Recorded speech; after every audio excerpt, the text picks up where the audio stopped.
Apple calls it the spinning weight cursor, but we the users gave it a much more honest name, the spinning beach ball of death. It joins a legendary club, alongside the PlayStation's blue light of death and Windows' blue screen of death. If this icon appears, your app has violated macOS's #1 rule. Today, we'll explore its strange two-parent origin, the psychology that makes it so terrifying, and the real reason Apple won't kill it. This isn't just a story about a frustrating cursor. It's a story about a fundamental breakdown in communication between human and machine, a symbol for our entire complicated relationship with technology. And it holds the key to understanding why Apple, a company obsessed with perfection, hasn't fixed this obvious problem in 36 years. What other aspects of Apple's design philosophy unexpectedly proved to be more important than its famous attention to detail? To understand where this cursor came from, we need to go back to 1997, when Apple made one of the most pivotal deals in its history. Apple acquired the company Next for two reasons. The first is well known, to bring back Steve Jobs, but there was a second, equally important reason to acquire Next's technology. By that time, Apple had fallen far behind in operating system development, and Next had the most advanced solutions, which would become the foundation for modern macOS. It is there in the world of Next that we find the first clue in our case. This is a magneto-optical disc, an innovative but very slow storage medium. To let the user know that the computer was busy reading from this disc, a clear visual indicator was needed. That indicator was this very cursor. It's not an abstract rainbow, it's a literal depiction of the spinning disc itself with its iridescent reflections, a pragmatic solution to a specific hardware problem. But its name, the beach ball, came from an entirely different world, from a revolutionary Apple product called HyperCard. In that program, a black and white spinning circle signaled that a script was being executed. Before we assemble this hybrid monster, I want to talk about how to protect yourself from the very disaster it represents. That feeling of dread when the beach ball appears, the fear of losing hours of work, is the perfect reason to talk about our sponsor, UGREEN and their NAS system. For a long time, I thought a NAS was too complex, but UGREEN has made it your best, simplest backup solution. For any professional, especially in a creative field, there are two types of people: those who don't do backups yet and those who already do backups. Believe me, I'm in the second group and I learned that the hard way. A constant backup with Time Machine is an absolute must-have. But before, the choice was always a compromise, either a slow and expensive cloud like iCloud, where you risk losing access to your own backups if you stop paying, or an external drive that you constantly have to remember to plug in, which is just a pain. Storage space of up to 60 terabytes. That's 20 million pictures, or 40,000 movies, or 62 million files. I only have 4 terabytes, so the payback period for me compared to iCloud is 8.5 months. But the more storage, the faster the payback period. For 10 terabytes, it's about 6 months, and for 60 terabytes, it'll pay for itself in 4. Well, the UGREEN NAS gives you the best of both worlds. It works perfectly with Time Machine, backing up your Mac automatically and wirelessly. But all your data is stored locally at your home, completely secure and with 0 monthly fees. It can do the same for your entire iPhone photo album too. And of course, the speed. Right now, my NAS is connected to my Wi-Fi router, so everything is wireless. But in my previous apartment, I had an Ethernet cable running directly to my desk, and let me tell you that wired speed is absolutely insane. No cloud service can even come close. Most importantly, security. Our AID technology creates a real-time mirror copy of your files on a second drive. Even if one of the drives completely fails, all your data remains intact. You can also create separate accounts for your family or team and set flexible permissions, so everyone only accesses their own files. And by the way, remember that price comparison chart from the beginning? That was based on a single user cloud plan. Now imagine the cost of a family subscription. And it's incredibly easy to set up. You don't need any tools to install the drives, they just slide in. The system guides you through the setup in under 10 minutes. You can even log in instantly just by tapping your phone using NFC.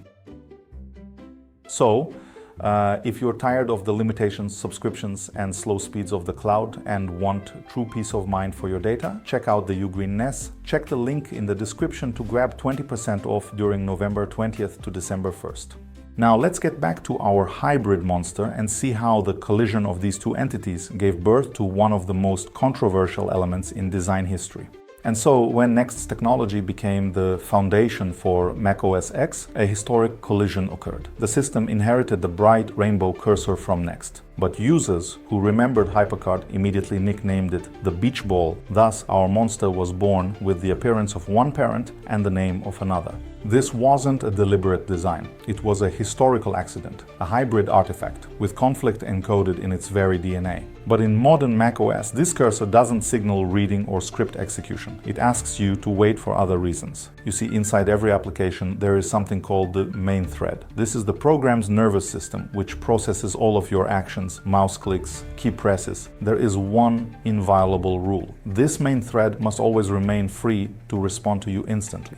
Any heavy lifting, downloading a file, complex calculations must be done on background threads. This is crucial knowledge for us, because understanding basic software architecture helps us better understand how to build its design. And providing user feedback on their actions is the foundation of any design. Despite the best practices of application architecture, developers often break this rule. They assign a long-running task to the main thread and it gets stuck. The application doesn't crash, it's still running, but it has stopped listening to you. At that moment, a third force intervenes, a system process called Windows Server, the supreme arbiter of everything you see on the screen. It is Windows Server that notices the application has stopped responding, and then Windows Server takes control of the cursor itself. This is why it's not analogous to the hourglass cursor in Windows. Its logic is different. When the cursor turns into a beach ball, it's not the application asking you to wait. It's the operating system itself publicly pointing out the offender. This is not just a wait indicator. It is a visible symptom that an application has violated a fundamental law of modern UI design by blocking its main artery. But if it's a badge of shame, why does it look like a child's toy? Was the bright design an attempt to make the wait more pleasant?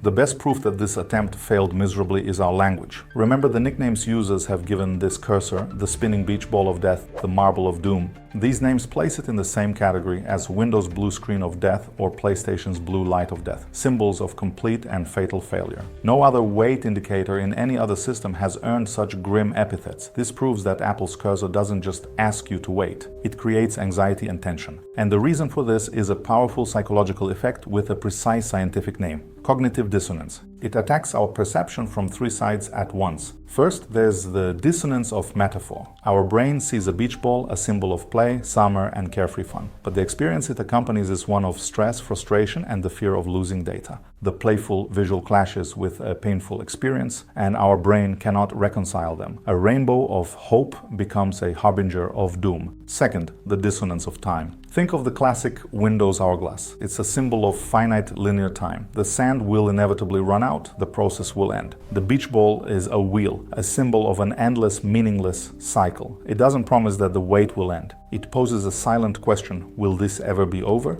And finally, the dissonance of brand. Apple doesn't just sell us computers, it sells delight, magic, the promise that everything just works. The beach ball is the moment the magic dies. It's a betrayal of the unspoken contract with the brand, a betrayal we feel on an almost physical level. Instead of calming us, this playful cursor only heightens our anxiety. It plunges us into a state that can be described as digital limbo. It's not life where the application responds, and not death where it finally crashes with an error report. It is pure, distilled uncertainty, a state that has become a unique form of modern digital anxiety. But all of this leads us to the main question, the mystery at the heart of this video. If this cursor is a historical accident, a technical crutch, and a source of psychological discomfort, why hasn't Apple fixed it in 36 years? In technological terms, that's an eternity. Part of the answer lies in engineering. With the shift to ultra-fast SSDs and especially the breakthrough M series chips, the problem has become much rarer. Hardware and software optimizations have almost completely cured the disease's symptoms. And in that sense, it's a victory. But that doesn't answer the question, why not change the cursor itself? Why not replace it with something less irritating? Because another value is encoded in Apple's DNA, one that sometimes proves more important than their famous attention to detail. This is a reverence for its own legacy. Once an interface element becomes truly iconic, it ceases to be just a function. It becomes a cultural artifact, a meme. It accrues stories, jokes, and an additional value that exists independently of its practical use. Even its negative fame is still fame. Apple pays the price of a localized error in functional design to preserve a global cultural asset. They leave this scar on the interface as part of their history, as a symbol that, for all its flaws, has become an undeniable part of their legacy. So what is the spinning beach ball of death in the end? It's not just a cursor.